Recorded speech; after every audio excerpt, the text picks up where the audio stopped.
Welcome, everybody. Thanks for coming today. My name is Allison Schmidt. I'm the Executive Director for E4All Berkshire County here in Pittsfield, Massachusetts, and I'm a member of the DLE Culture Chat Committee. I'm going to be moderating today's program along with my fellow committee member, MacLeod, who has been chit-chatting with you guys already. MacLeod is the Vice President of Investments and Private Client Advisor for a Fortune 100 company in Boston. The DLE Culture Chat is a business-oriented open forum that examines changes and challenges in today's workplace.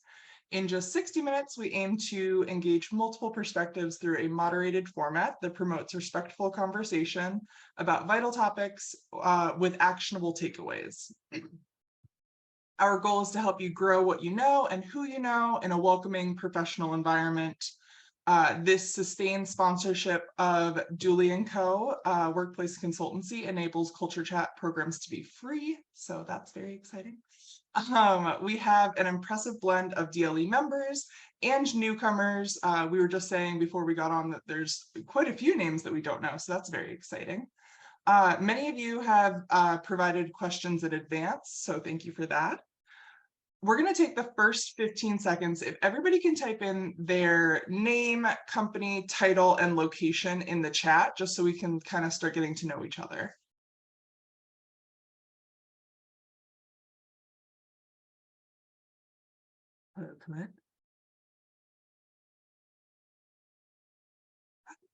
Anybody else? There we go. I can't be the only one. Jacqueline. Heather. Welcome from East Greenbush, that's close to us. Kaylee, hello. Do one more. All right, hey Jonathan. Hello. All right, I'm gonna keep going. Oh wait, welcome everybody. And now I'm gonna pass it off to Colette, so sorry. No worries, Allison, thank you. And I see people are still joining. So just a quick overview of the ground rules. So we use a chat box a lot here. So for now, just please stay on mute and raise your hand if you want to have any questions, and we'll get you involved in the conversation. Okay, and then again, since you're going to be muted, when we call on you, please unmute so then we can actually hear you. Or you could also use the chat box for any comments, any questions that are pertinent to this topic. As a reminder, the first 20 minutes of this program are being recorded, and we will stop the recording before we go to breakouts to allow us to have a more open and honest conversation in a safe environment. So because again, our goal is to provide a supportive environment where everyone contributes. So please respect the diversity of opinions that are aired today. We want everybody to contribute and network. The Culture Chat is a terrific opportunity to broaden your network. So please consider connecting on LinkedIn with your colleagues or through email so we can all grow this network and community. And thank you for turning on your camera on, Alyssa. I appreciate that. Finally, we'd like to thank the volunteers of the Culture Chat Planning Committee, who are the producers of today's program. We have Aliyah Merrill. She's a filmmaker, ASM Productions in Durham, North Carolina. Kate Abbott, she's a freelance writer and editor for BTW Berkshires in Williamston, Massachusetts. Josh Brilliant, he is a systems test engineer at General Dynamics Mission Systems, Pittsfield, Massachusetts as well. Excuse me. And Julie Hagginson, founder of New Pathways Coaching and Consulting, also based in Pittsfield. As we know, we are kind of based all over. I'm in Boston myself, and we will come together to provide you this great programming. So, all right. So first of all, we want to start out with a poll here, and just to quickly ask you on today's, to kickstart the conversation on today's session, you know, what are you currently, so are you currently considering leaving where you work? So I will let Nicole launch that poll for us, and then we will see what that looks like. And again, there's many reasons why we are leaving. Please just, you know, openness is key here. So I appreciate that. Thank you. Okie doke. So If you answered yes to this question, we would love to hear why you are considering leaving this job or your current job, wherever it may be, whether it's a personal reason, a professional reason. We would love to hear more about it so we can have a more in-depth discussion during our small groups. So let's get started. Allison? Thank you. We have a very special guest today who's going to get our conversation going. Ryan Dickerson is an expert in the field of career coaching as the president and founder of Good Fit Careers based in Fort Collins, Colorado. A graduate of Syracuse University, where he earned an undergraduate degree in economics and a master's degree in entrepreneurship. Ryan began his career in a technical recruiting position with an Oracle systems integrator that was ultimately acquired by Deloitte. After a few years, he joined Korn Ferry International, where he served on the Global Chief Information Officers practice, partnering with some of the best executive search practitioners in the world. In 2019, Ryan started his firm, Good Fit Careers, with a focus on helping professionals transition from companies, roles, and responsibilities. Thank you for having this conversation with us today. Thank you for having me. Yeah, absolutely. Thank you again for being here and talking to this wonderful group we have. So we had a few questions come in prior to our event so that we could get the conversation started. But anybody that has a questions, go ahead and start throwing them in the chat while we start with these ones that we have pre-program. And the first one and the biggest one is, how do you know when it's time to transition? How do you know when it's time to start making that move or start thinking about making that move? Well, thank you. First and foremost, I wanted to start by just kind of setting the stage here and qualifying my opinion. So when we're talking through, when it's time to go, I want you guys to make sure you're taking my advice from a realistic perspective. My corporate experience was all in recruiting and executive search, and today I work with VPs, C-level folks as they prepare to transition. And so some of the advice might be relevant, some might not. Take it for what it's worth.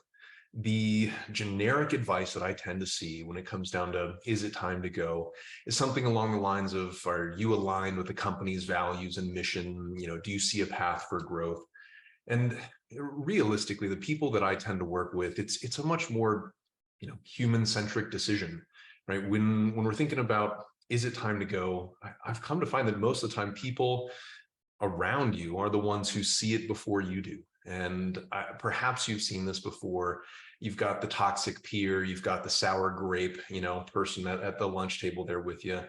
You've got the jaded, peer or employee. If you're becoming that sour grape, if you're, really finding that you're not happy there and making it clear to everyone else, I've come to find that that's usually the most relevant, tipping point there. And perhaps if you've been in the same experience, you've had the job for a little while, things started out great. And then after a while, it started to wear on you and you started to get tired of either your manager or the people that work alongside you. There's usually a moment when you're like, okay, I'm done. I'm ready to go. And sometimes it has to do with career advancement. Sometimes it has to do with company values. But at the end of the day, it's normally the people that you're working alongside. And so the way that I tend to encourage people to test this and think this through is, are your peers having a good time working alongside you? And how would the people around you describe your demeanor and your behavior at work? And if you've become that jaded employee, if you're not the one they're sending out on interviews, maybe it's time to really consider making a change. And at that inflection point, that moment when you're ready to make a change, I tend to encourage folks to kind of get it together and to not make a big deal, to, not necessarily try to change the company or change the business or go on some sort of crusade to, show them how wrong they are. More so, I encourage people just to kind of keep your head down, be aware that you should still be doing your job, and then start buying time and giving yourself the opportunity to transition gracefully and hopefully leave positive memories behind with the people that you work alongside today. Does that make sense? Absolutely. Thank you so much for that. Yeah. The next question is, what would you say, like, how should people prepare to start making that move? So, not that they have an offer and they're out the door, but like, how do you For sure. start getting ready to look for a job and prepare for interviews and all of that? Totally. I think there are kind of two tracks here. The first, just like we talked about before, keeping your head down, staying calm, carrying on, keeping your job, buying time. I think there's just an emotional component that we have to just accept that, hey, this job, this company isn't the right fit anymore, but it doesn't necessarily mean they're bad people. It doesn't mean that we need to cause them any harm. And so I think that finding that, forgiveness or whatever it is that you need to be able to amicably do your job, buy yourself a few months to make that transition, make peace is a component of it.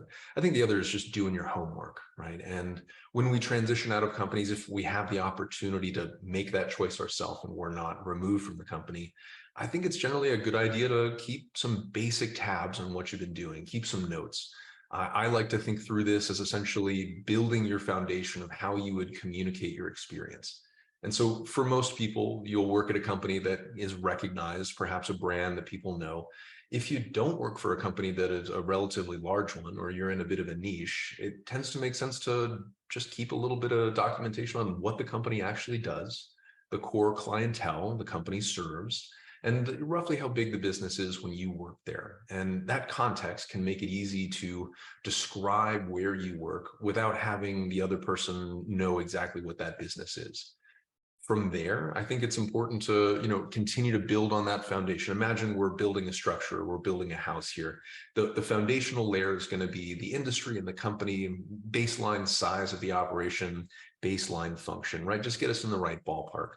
Then I like to think through how do we kind of build the foundation and have it be more clear for where you fit within that. So what's the title of your manager? What's the function of your peers? What's your formal title? Not just necessarily the colloquialism, but like, what do they actually call you if they're going to do like an employment verification? Getting those kind of baseline details and then moving more towards your core responsibilities. Like, what sort of return on investment does the company expect from the salary that you're paying you? How do we measure that return on investment? How do we keep track of your tools and systems that you use to do that work? And then from there, we want to talk through how it actually happened, right? What were your actual targets? How did you perform historically? What were the performance KPIs or any of the things that are going to be a measure of success? And if we can do a good job explaining, here's the industry, here's the company, here's where I fit within the company, here's what I'm responsible for, and here's how things have played out. Typically, people don't really need to know the name of the company and they can have a good sense of what you do. So if you're proactive and doing homework several years ahead of when you might need it, keeping some information like this and keeping, I don't know, a journal of it or some sort of track of this as you go on tends to make it a lot easier when you're in that moment where, let's say you've been let go, perhaps there is a downsizing, perhaps you just pull the ripcord and you quit, right? You're out, your access to all your systems, your email, all that goes away.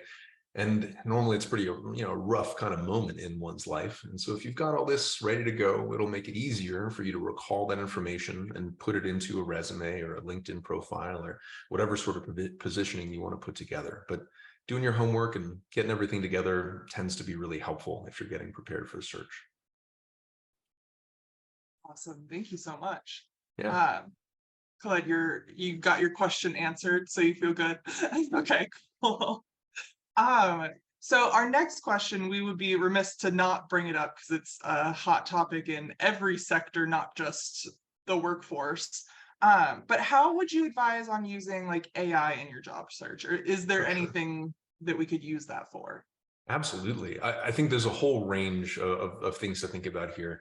At the moment, generative AI, large language models and the like, they tend to be good at extending your reach or helping you refine or do busy work, but they don't typically replace the expert. Something that I use with my clients pretty much every session that we work together is a platform called Dulye, which is essentially an interview AI platform. It's a GPT-4 wrapper that essentially allows you to record and transcribe the conversation so you can practice what you're doing. Tools like that, and there are a bunch of competitors, can be really helpful for you to practice things like, tell me about yourself. It's a really scary question and it's really broad, but most of the time we're going to have to answer this, in every interview, or at least most of them. And being able to just watch the tape and see how it went, get some analytics on how you're describing that, and perhaps use one of these generative AI models to rephrase or make more concise your description. I think tools like that can be really useful. I think beyond that, something that can be helpful is thinking about using ChatGPT or Claude from Anthropic or Bard from Google to really just take the position description and identify the keywords and use that tool to optimize your SEO. And what I mean by that is, on a resume, you can just put a keyword bank right at the end. And if the keyword bank aligns with the keywords that are on the profile that they're looking for, the chances that you'll show up in the applicant tracking system, or at least rank relatively well, are somewhat higher. It's not a guarantee, but it's a tool that'll make it very easy to very quickly take a 50 keyword bank, customize it to that job description, put it in the resume, and apply without changing the core narrative of your resume, and not necessarily making another version that has some stuff that you might forget that you included after you applied. I think there's no scarier moment than having someone ask you about something that's on your resume that you forgot that you put on there. And so I think there's a component of staying organized here. There's a component of having it extend your reach. But the other thing that I bring up is that these tools are great, but you still have to be the expert. You still have to know what good looks like. You have to verify that this is true to form. And just because you're using AI doesn't really guarantee you anything. I think the same analogy would go for like autocorrect when you're writing a text message or using your phone. Sometimes it gets it right, sometimes it doesn't, and it's up to you to make sure that you're saying what you want to say. So I think there are a bunch of tools out there. You should, in my opinion, be learning how to use these. And I think beyond that, being the expert that can describe, here's what I want to accomplish, provide a very clear and precise example of how that should look, and then being able to then verify that the product of the generative AI is indeed what you wanted in the first place. You still have to be an expert to be able to do that. And so I think AI can extend your reach, but I don't think it's going to replace your expertise and your experience and your own personal style on how you approach writing, positioning, interviewing, and all that. Awesome. Thank you so much. And I do apologize. My lawn mowing man is right outside my window at this present second. So apologies if it's loud. So I think this is the last question we have time for before we move into our breakout rooms. And that's if anybody on the call is kind of feeling like, oh, well, like, I don't want to be a job hopper. Like, how do you feel about that term? Like, how would you address that with the client? This is so tough. And I think this is what's really difficult about providing generic advice broadly. I think job hopping is, at the end of the day, I don't think that we can force a good fit. And if you're having a hard time staying in a job for a long time, I think that perhaps maybe long tenure career, strategies might not be the right fit for you. If you're finding that you're getting let go or that it's just not working out over and over and over again, I think you should probably try something else.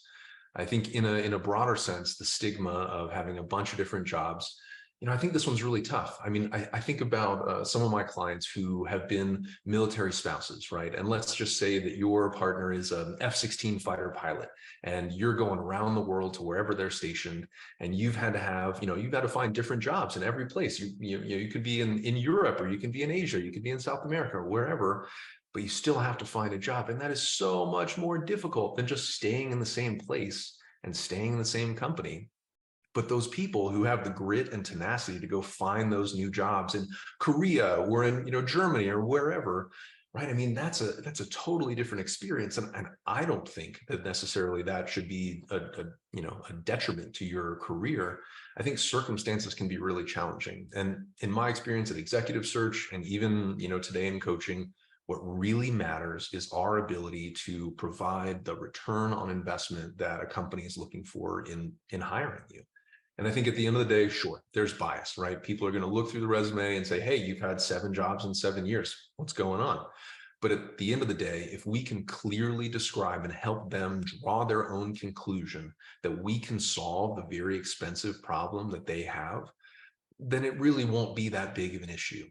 If it's one of those where you haven't really found your spot, you don't really know what you want to be doing, you haven't found an area where you've been able to succeed and create measurable results, I think that that's a good clue that we need to start shifting direction, start finding the areas where it comes naturally to you, where you can, do what they expect of you, exceed expectations. And for every dollar that you're getting paid in salary, have an enormous and outsized return to the business on that. And that can be kind of the clue, right? If you're jumping around. But to tie a nice bow on this one before we move on, job hopping is something that I would encourage you to think about, like, how much suffering do you want to go through versus how much do we care about how many months of your tenure is on the resume? And at the end of the day, hopefully we're working to live, right? And not living to work. And in that circumstance, if something isn't a good fit and there is something that's clearly a better fit, time to move on.